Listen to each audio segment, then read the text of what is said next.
grind hard to get ahead. He's trying to go backwards. Feelings from the past, pray the Lord block it all out. What's up? What's up? What's up? It's your boy. Can't you tell me the YouTube shit?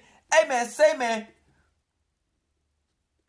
We are lit to motherfucking tears, man. Turn up. Today, it's a motherfucking day. Straight hood and outside shit, man. Hey man, say man. You have to watch the craziest Kobe Bryant story you will ever hear. Hey man, say man, I was gonna post this other Kobe Bryant video with this one, but it would not let me download the video. It's a long ass video. So we about to watch this one and another one you did. About to turn up in this bitch. Let's go. Do you remember what you told me one day in the forum when I first met you? You said you were going to be the finish it for me. Like the greatest player of all time? Yes. I'm gonna be the best YouTuber to ever do it. No, but that sounds something. No, that sounds like something I would say. you actually said that, and then you actually said I'm gonna be the Will Smith of the NBA. This was really? Yeah, he's at the Will Smith of the NBA. Okay, Will Smith.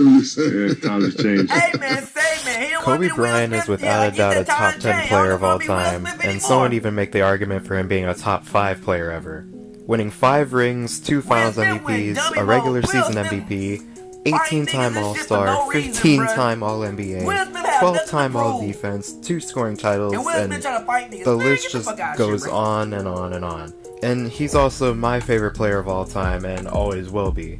I know you guys probably know me for being a Steph Curry fan, Warrior fan, but the simple fact is that without Kobe Bryant, my love for basketball would probably not even exist because he's the reason that I actually started watching. He's probably the hardest working athlete in the history of sports, and time again, there have been mind-blowing stories to further emphasize just how insane this guy actually was. And so today, we're going to be talking about some of these stories that will further prove just how crazy Kobe Bryant actually was. But before we begin, if you're new here, I'm Double D. I'm a huge basketball fan. I make NBA videos here on YouTube. So if you're also an NBA fan, or just basketball fan in general, feel free to hit the sub button and click the bell to be notified when I upload more videos just like this one. Alright, let's get into the video. Alright, so let's just get right into these stories. So the first one takes place during the Olympics. So on the night before Team USA's first practice day, Kobe told his trainer that he wanted to add bike riding to his routine to improve his conditioning during the summer, and so they decided to go on a bike ride. Kobe, his trainer, and his bodyguard would rent 3 bikes for a bike ride, but this wasn't just some ordinary bike ride. This would be a 40-mile bike ride that would end at 2:30 in the morning. And for reference for my California viewers, this would be the equivalent of him riding from Staples Center in downtown Los Angeles all the way to Huntington Beach. And just a few hours later, Kobe Bryant was the first player in the gym preparing for a full day of workouts. And just to add to the story, let's hear what Chris Bosh had to say about Kobe during Olympic training. We're in Las Vegas and we all come down for team breakfast at the start of the whole training camp. And Kobe comes in with ice on his knees and with his trainers and stuff. He's got sweat drenched all through his workout gear. And I'm like, it's 8 o'clock in the morning, man, where the hell is this guy coming from? But one story truly shows exactly just how driven Kobe was in literally anything that he did. So this is told from the perspective of Mike Trudell, who's a Lakers sideline reporter. So according to him, there was a ping pong table in one of the rooms, and Mike was pretty good at ping pong since he grew up playing it. He challenged Kobe to a game after Kobe was talking trash to 2 guys that he just beat. And so they start playing, and immediately he sees that Kobe isn't really that good, because, I mean, he doesn't play ping pong. But according to Mike Trudell, he was literally watching every point and learning as the game is going on. So Mike wins the first game, but Kobe wants to play again. And the second time, he did beat him again, but Kobe was a lot closer than the first game. And Mike ends up saying, within 5 minutes, he was taking the ping pong game so seriously. I've never competed against anybody like that in anything, and I played a D1 sport. That felt as intense as that ping pong game. Then, after Kobe lost the second time, he turns to his security guard and says, we need to get a ping pong table ordered so that doesn't happen again. And Mike's finishing thought when he first heard this is, it was my own little insight into what he's like as a competitor, and as a person. That was fascinating to me. So, the last few seasons of Kobe's career were pretty forgettable simply due to the amount of injuries that he dealt with. But if you know anything about Kobe, then you know that he would only miss games if he literally physically couldn't play.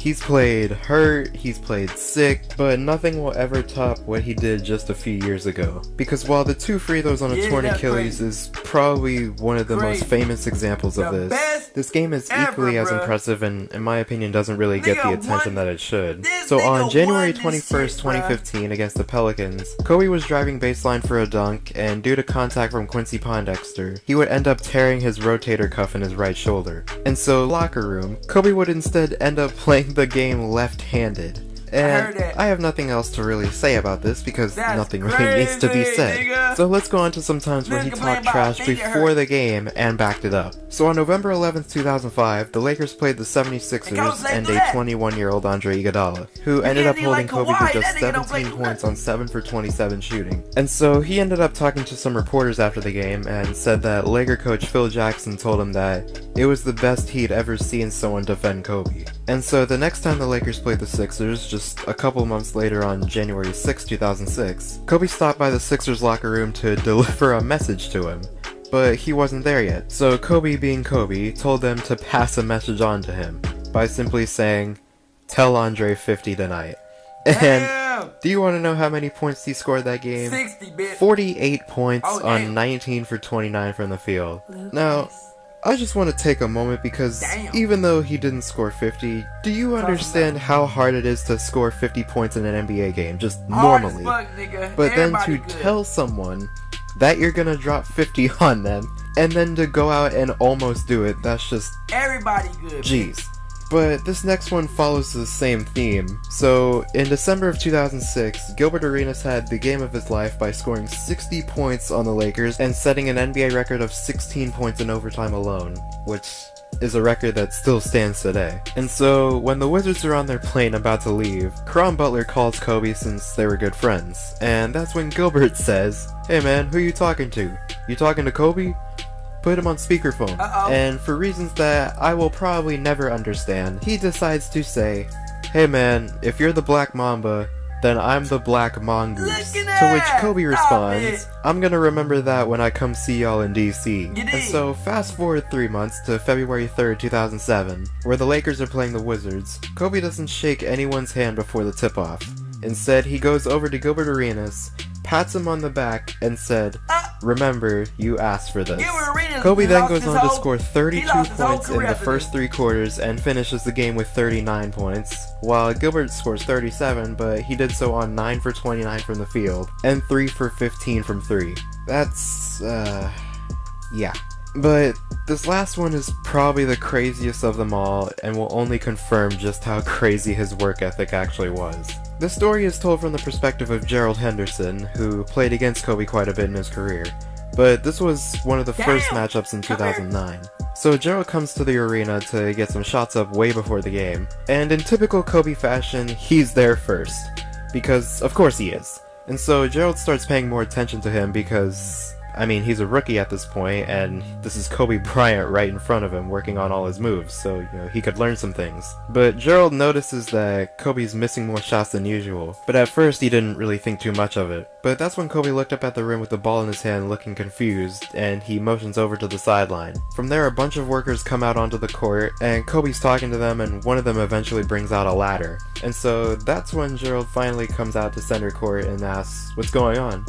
To which Kobe responds, "Something's wrong with the rim. It's too low. It's a 1/4 inch too low." To which Gerald responds, "Huh? What do you mean? I was missing shots that I don't miss. I'm pretty sure it's low. 1/4 of an inch." To which Gerald admitted to thinking, "Dude, Kobe, maybe it's not the rim. Maybe you're just missing shots." But anyway, Kobe goes back to his shooting routine after those guys do whatever they did to the rim, and that's that. Then they, play the game, and then after the game, Gerald sees one of the guys that was working on the rim before the game. And so he asks him, "Hey man, what was up with the rim before the game?" To which the maintenance worker responds, "Oh, someone notified us that it was a little lower than regulation, but don't worry, we adjusted it to 10 feet. And in Gerald's own words, then he told me how much it was off by. And I could tell you his answer, but I think you already know what he said." Now, I just want to take a second to talk about this. Like, do you understand how small 1/4 of an inch is compared to a 10-foot rim, or even just how small it is in general?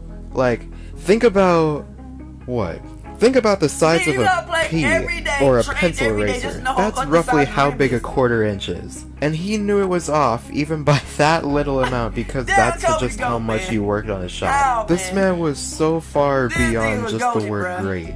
He was legendary. Like, we're What, talking about the man? man that counted 400 made shots after team practices before he actually left the court. This is the guy that would, quote, be in the gym at 6 a.m., take his daughters Natalia and Gianna to school at 8, then come back around 9 to shoot some more. And no one would have any idea he's been in the gym working for 3 to 4 hours. Hey, man, This is say, the guy man, when you wanna that, be while great, coaches were man, talking, he you would do be there anything, doing man. basketball moves without the ball in his Oh hands. my goodness, I'm bro. You gotta be serious. tough, Listen to man. Shaq here. No, man. Just stay there. Just give him a place. So, All right, guys, you know, here it is on the double and the pick and roll. And every pick and roll, what we're That going to one's do great. is we're going to double the pick and roll. And then once he rolls to the basket, I want you to double down one from the doing top. that. We're going to double Me, down Shaq from wasn't the doing none top of that. on the other thing. And we're going to act. So that's what he was. So what was Del Harris doing We all- saying as this was going on? we all just looking like, what is this kid doing? Like, what is he? Full speed, sweating. Just pump faking and moving around so we're without a ball. I remember you Talking to himself. You can't guard me. like just talking to himself. We're like, me, Fisher, Fox, we're all looking up like, And this is your rookie. yeah, he's my rookie. This is the guy that would shoot at 5 in the morning in a gym with the lights out, and it just goes on and on and on. So I hope what you can take from this is that if you want to be great at something, you really need to work at it. So And much when they so get the that lights people on, might nigga, think we you're still- crazy. the show But one thing's goes for on, sure, niggas if you really put in know all the for our work, shit, it will man. all eventually pay off in the end. I want to end this video with just a quote from Mamba Mentality highlighting this, but Kobe said, "If you really want to be great at something, you have to truly care about it. If you want to be great in a particular area, you have to obsess over it." A lot of people Every say day they and want to night, be man. great, but they're Sleep, not willing to dreaming, make the and eating, bro. sacrifices necessary to Turn achieve up! greatness. They Turn have other up! concerns, whether important or not, Man, we and they can't spread give up, themselves man. out, and that's totally fine. After all, greatness is not for everybody. But with all this being said, I hope you guys enjoyed this video. Yeah, great Subscribe enough if for you're new, everybody, hit the but bell to be niggas who notified when wanna I get it, can upload. get it. Comment down below what you want to see next. And as always, I'll see you guys in the next one. Y'all will be the best, man. Being out on the floor with him, like, I knew he was hot, and I would look up and see, like, dang, that scoreboard looks broken. That's 75. Because Whoa, man. like there's never 75 next to somebody's name. 81, man. The most important thing, I think, for players that come after me is you don't want to ever limit your imagination because people may think you're crazy, but if us as athletes don't We don't get think that it! it's possible to do these know it's things, how in the possible. world can we inspire people? I know we can get it, man. We just gotta keep on going, man. Hey, man, stay, man. Hey, man, say, man. When you want something so bad, man, you just gotta keep on going no matter what anybody say in this bitch, man. How any like this motherfucking video, man? Kobe is the GOAT, man. Make sure you like and subscribe to this bitch, man. Straight hood, Northside shit, man. We out this bitch, man. Gang. This is your dig. Hey, Dad, you know, dog, when we link up, dog, this shit be legendary. Even though this is instrumental, you the engineer on it, so Kodak everywhere.